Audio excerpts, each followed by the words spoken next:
1 kilogram के स्थान पर 800 ग्राम माप का प्रयोग करता है। कहने का मतलब है कि दुकानदार जो व्यापारी है वह कह रहा है कि हम जितने में वस्तु को खरीद करके लाए हैं उतने में ही हम बेच देंगे, लेकिन वो करता क्या है, वह 1 किलोग्राम बांट के स्थान पर 800 ग्राम बांट का प्रयोग करता है। अब 1 किलोग्राम के स्थान पर 800 ग्राम बांट का प्रयोग करता है तो कितने प्रतिशत का लाभ होता है? हानि तो होना नहीं है, ये क्लियर है। हानि वाला अगर ऑप्शन नजर आ जाए तो हटा देंगे। हाँ, हानि तब होगी जब 1 किलो के स्थान पर 1100 का प्रयोग करने लगे, 1200 का। तो बेईमानी करने के लिए, लाभ कमाने के लिए बैठा है, तो हानि तो होनी नहीं है। अब देखो, जब जब होता है लाभ तब तब क्रय मूल्य क्या होता है? छोटा होता है। क्रय मूल्य जो होता है वो छोटा होता है और विक्रय मूल्य बड़ा होता है। ध्यान देना, यह 800 ग्राम है और यह 1 किलोग्राम है। अच्छा, ये ग्राम है तो इसे भी ग्राम बना लेते हैं। जैसे यह ग्राम है 800 ग्राम और 800 ग्राम, तो इसे हम बना लेते हैं 1000 ग्राम। अब बताओ, इनमें से एक क्रय मूल्य है और एक विक्रय मूल्य है। तुम अपना अनुमान लगाओ कि अगर 1000 में खरीद करके 800 में बेचेगा तब तो होगा हानि बेईमान दुकानदार को बर्दाश्त नहीं है। तो अब हम दूसरी भाषा में समझ लें कि 800 रुपया का क्रय मूल्य है। 800 रुपया की वस्तु खरीद करके 1000 रुपये में बेच रहे हैं, तो बोलो क्या हो रहा है?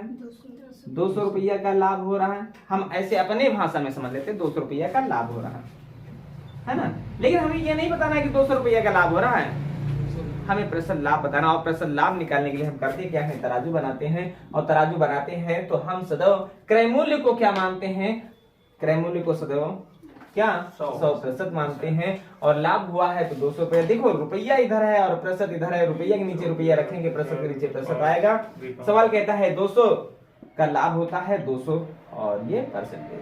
अब देखते हैं, डबल जीरो काटे न, कट गया। और यहाँ पर 8 से काटेंगे, 8 में 16 बचा, 4 हो गया, 8 पर 40। जवाब रहा कि उस बेईमान दुकानदार को कितने परसेंट का। ऐसे ही प्रश्न होता है। जैसे प्रश्न एक और, जैसे एक बेईमान दुकानदार, कपड़ा बेचने वाला जो एक दुकानदार है और कपड़ा बेचने वाला दुकानदार है, क्वेश्चन कह रहा है 1 मीटर के स्थान पर। अच्छा, 1 मीटर में बोलो कितने सेंटीमीटर होते हैं? कितने सेंटीमीटर होते हैं? 100। अच्छा, चलो ठीक है। मतलब 1 मीटर कपड़े के स्थान पर, 1 मीटर माप के स्थान पर वह जो है कितने, मान लेते हैं कि 100 ग्राम कम, 100 ग्राम कम कह रहे हैं। कितना ग्राम कम, कितना मीटर कम कर ले? सेंटीमीटर में 100 सेंटीमीटर कम कर ले। 100 सेंटीमीटर तो होते ही हैं। 1 मीटर में क्या होता है? 100 सेंटीमीटर तो होना ही होना। 15 मीटर, वो 15 सेंटीमीटर कम कर दे। माने 1 मीटर माप के स्थान पर वह 15 सेंटीमीटर कम, 15 सेंटीमीटर कम का मतलब है 85 सेंटीमीटर, 85 सेंटीमीटर माप का प्रयोग करता है ना। क्वेश्चन कैसे होगा? 1 मीटर माप के स्थान पर वह 15 सेंटीमीटर कम, अर्थात दूसरी भाषा में ऐसे भी कह सकता है 85 सेंटीमीटर माप का प्रयोग करता है, तो उस दुकानदार को कितने परसेंट का लाभ या हानि हुई। तो अब देखो, इधर सेंटीमीटर है तो इधर भी सेंटीमीटर बना लें। और हम कह चुके हैं कि 1 मीटर को हम 100 सेंटीमीटर कह सकते हैं। और अब हम देखते हैं, जब लाभ होता है और लाभ होता है तो क्रय मूल्य बड़ी वाली संख्या बनेगी नहीं, क्रय मूल्य सदैव छोटी वाली संख्या बनती है। क्रय मूल्य छोटी वाली संख्या बनती है। और अगर क्रय मूल्य छोटी वाली संख्या बनती है तो हम देखें क्वेश्चन यहाँ पर, ये जो 80 है, 80 का क्रय किया, 100 का हमने विक्रय किया, है ना। 80 नहीं, 85 का हमने क्रय किया और 100 रुपए का बेच दिया। कहने का मतलब जो 85 हुआ, ये क्या हुआ? हमारा क्रय मूल्य हुआ। और क्रय मूल्य हुआ तो ये कितने परसेंट के बराबर? 100। 85 में खरीद करके 100 में अगर हम बेच रहे हैं तो हुआ क्या? 15 रुपया का लाभ। ऐसे अपनी भाषा में समझ ले, 15 रुपया का लाभ। रुपया के नीचे होगा। अच्छा, अब देखते हैं, 5 से इसको काटेंगे 17 होगा और 5 से काटेंगे 3 होगा। अब क्रिया में इनका गुणा होता है भाई, आपस में 17 अब किसी को काट नहीं सकती, तो 1 का 17 से गुणा होगा तो 17x होगा और बराबर 100 का 3 से गुणा तो 300, है ना। अब हमको x का मान निकालना है। ये 17 गुणे में इधर जाएगा, भाग में होगा और भाग में होगा तो क्या होगा? 17 पहाड़ा 30 से ज्यादा हो, 17 कम 17 बचा क्या? बचा बोलो कितना? 13। और 13 में 0 जब लगा तो क्या हुआ? हाँ 130 हुआ, 17 के पहाड़ा 130 से ज्यादा ना हो कितनी बार जाएगा? 17 सत्ते 17 सत्ते। अच्छा भाई, और 119 तो बचा कितना? बचा कितना? 11। और भाग किससे कर रहे हैं? 17। और ये परसेंट लाभ है कि बोलो हानि है? हानि नहीं, लाभ होगा, है ना? अच्छा, अब यहाँ पर एक और पॉइंट है। एक बेईमान दुकानदार अपने क्रय मूल्य पर ही वस्तु को बेचने का दावा करता है। अब वह 20% का लाभ कमाने के लिए 20% का लाभ कमाने के लिए 1 किलोग्राम बांट के स्थान पर कितने ग्राम बांट का प्रयोग करे? क्वेश्चन को ध्यान से देखो। क्वेश्चन कह रहा है, तराजू बना लिए, कह रहा है 1 किलोग्राम के स्थान पर कितने ग्राम बांट का प्रयोग करे कि उसे 20% का लाभ हो। 20% का लाभ हो। अभी तक जो बताते आए हैं, ये वाली जो संख्या होती है, जैसे हम कहे 100 ग्राम कम माने 900 जो होगा वो हमारा क्रय मूल्य होगा।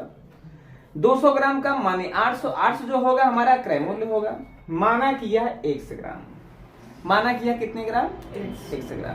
और 100 ग्राम यह कितने परसेंट के बराबर होगा? 100% के बराबर होगा। इसलिए इसकी बात कर रहा है। अच्छा, ये 100% के बराबर होगा तो यह जो 1 किलोग्राम है वो कितने के बराबर होगा? अब अभी तुम देखे हो, जैसे एक क्वेश्चन हुआ है कि जैसे 1000 ग्राम के स्थान पर हम 900 ग्राम बांट का प्रयोग कर रहे हैं, 900 ग्राम बांट का प्रयोग कर रहे हैं, इसे हम क्रय मूल्य मानते हैं और इसे भी हम विक्रय मूल्य मानते हैं। ये हमारा क्रय मूल्य है और ये हमारा विक्रय मूल्य है। तो क्रय मूल्य को हम कहते हैं 100% के बराबर है, और इनके अंतर को जो 100 है इसे कहते हैं हम क्या? लाभ के बराबर, जिसे निकालना होता है। लेकिन अगर लाभ है 10% या 20% या 30% तो ये विक्रय मूल्य है। विक्रय मूल्य अगर 10% का लाभ हुआ तो 110 मानते हैं, 20% का लाभ हुआ तो 120 मानते हैं, 30% का लाभ हुआ तो 130 मानते हैं। तो यहाँ पर देखो, यह 1 किलोग्राम कितने के बराबर होगा? 1000 ग्राम के बराबर होगा। और 1000 ग्राम के अगर बराबर होगा तो ध्यान दो, यह 1000 ग्राम कितने परसेंट के बराबर होगा? इसमें 20% लाभ जुड़ा है, और 20% लाभ जुड़ा है, इसका मतलब होगा क्या? 1000 120% के बराबर होगा। इसलिए कि इसमें क्रय मूल्य भी जुड़ा है और इसमें 20% का लाभ भी जुड़ा है। अब देखो, 0 से 0 चाहो तो काट दो, है ना? 4 से इसको काट दो, 4 3 12, तो 4 से इसको काट दोगे, 4 25 100 और 0 का 0। अब हमको करना क्या है भाई? 3 से कुछ कट नहीं रहा, इसका गुणा होगा तो 3 100 होगा, और इसका होगा तो भाई 2500 होगा, और 2500 होगा तो इसका मतलब है हमको x का मान निकालना है। 3 गुणे में ही इधर आएगा, भाग में होगा, और भाग में होगा तो होगा क्या? 3 8 24, बचा क्या? 10, और 3 तरह का 9 बचा क्या? 1, 3 तरह का 9 बचा क्या? 1 ऊपर, और 3 से भाग कर रहे हैं। ये क्या है? इतने ग्राम बांट का प्रयोग करें। अगर कोई व्यापारी है, वह 1000 ग्राम बांट के स्थान पर 833 सही 1/3 ग्राम बांट का प्रयोग करता है, उसे 20% का लाभ होगा, है ना? अब प्रश्न कैसे उठते हैं ये लिखो। देखो सवाल कह रहा है कि जो बेईमान व्यापारी है वह 1 किलोग्राम के स्थान पर, अर्थात 1 किलोग्राम का मतलब है 1000 ग्राम के स्थान पर, 1000 ग्राम के स्थान पर कितने ग्राम का प्रयोग कर रहा है? 950, 50 ग्राम कम माने 950 ग्राम का प्रयोग कर रहा है, 950 ग्राम बांट का प्रयोग कर रहा है। तो इसका मतलब हम दूसरी भाषा में इसको समझते हैं कि इतने में खरीदा, इतने में बेचा, तो लाभ हुआ तो कितने रुपया का हुआ? 50 रुपया का हुआ। क्लियर? वो 50 रुपया का लाभ हुआ। अब इसी 50 रुपया को परसेंटेज में ज्ञात करना है। अब हम देख रहे हैं कि हमने माना कि इतने में खरीदा और हमने माना कि इतने में बेचा, तो यह क्या है? 100% के बराबर है। तो जो 950 है ये तुम्हारा 100% के बराबर है। हमें निकालना है किसके बारे में? 50 के बारे में। 50 कितने परसेंट के बराबर? 0 से 0 को काट देते हैं, और 5 से काटेंगे तो 19 होगा। 100 के सामने है 19, इसका मतलब क्या है भाई? 19 से भाग करेंगे तो 19 से भाग करेंगे 100 को, तो 19 25 95, और बचा कितना? 5, है ना, और 19 से भाग कर रहे हैं, जवाब कितने के बराबर रहा? 5 से 5 बटा 19 के बराबर रहा। अगला प्रश्न, चलो विवेक देखो, ध्यान दो। कह रहा है कि 1 किलोग्राम के स्थान पर कितने ग्राम बांट का प्रयोग करे दुकानदार कि उसे 25% का लाभ हो। कहने का मतलब 1 किलोग्राम का मतलब है 1000 ग्राम के स्थान पर 1000 ग्राम के स्थान पर कितने ग्राम बांट का, माने 100 ग्राम बांट का प्रयोग करे कि उसे 20% का लाभ हो, है ना। तो कहने का मतलब है 25 और 25% है ना, 25% का लाभ प्राप्त। कहने का मतलब है कि 1000 ग्राम के स्थान पर कुछ कम बांट का प्रयोग करेगा तभी उसे 25% का लाभ होगा, है ना। तो कहने का मतलब है कि इतने ग्राम जब तौलता है तो यह है क्रय मूल्य, यह तुम्हारा है क्रय मूल्य, और यह तुम्हारा कितने % के बराबर होगा? 100% के बराबर होगा। और इतने पे जब बेच रहा है तो उससे हो रहा है 25% का लाभ, और 25% लाभ का मतलब ये कितने के बराबर है? ये कितने के बराबर है? ये 1000 रुपये कितने के बराबर है? 25% लाभ माने 125 के बराबर है। क्लियर? और अब 125 से इसको काट देते हैं, 125 अट्ठे 1000 होता है और 3 में गुणा होता है, सब लोग जानते हो, 100 अट्ठे 800। अर्थात वह 1 किलोग्राम के स्थान पर 800 ग्राम अगर तौले तो उसे 25% का लाभ होगा। अच्छा ऐसे करते 25। देखो प्रश्न पर ध्यान दो। कह रहा है फल विक्रेता है जो है वह 1 किलोग्राम के स्थान पर, 1 किलोग्राम का मतलब है 1000 ग्राम के स्थान पर, 1000 ग्राम के स्थान पर 700 ग्राम बांट का प्रयोग करता है। इसका मतलब ये बताओ विकास, तुम दोनों लोग बताओ। हाँ बताओ कितने में खरीदा, कितने में बेचा गया? सर जी हाँ जल्दी बताओ। 700 300 बनता है। जो क्वेश्चन किया करे वो जवाब दिया करो। हम क्वेश्चन क्या किए हैं, कितने में खरीदा और कितने में बेचा? कितने में खरीदा कितने में बेचा? सर 1 किलो जो है चलो बोलो क्या दिक्कत थी? बैठ जाओ बैठ जाओ बैठ जाओ बैठ जाओ। 700 में खरीदा है, अगर जितने में खरीदा है वो 100% के बराबर, और 700 में खरीदा 1000 में बेचा है तो कहने मतलब 300 रुपया करा, 300 रुपया कितने % के बराबर? यही जवाब पूछ रहा है। अब देखो 300 को 7 से भाग करेंगे, 7 चौक 28, बचा क्या 2, हो गया 20, 7 दूनी 14, बचा क्या 6 ऊपर और 7 नीचे, यही परसेंटेज बराबर 42 से 6 पे 7। क्लियर?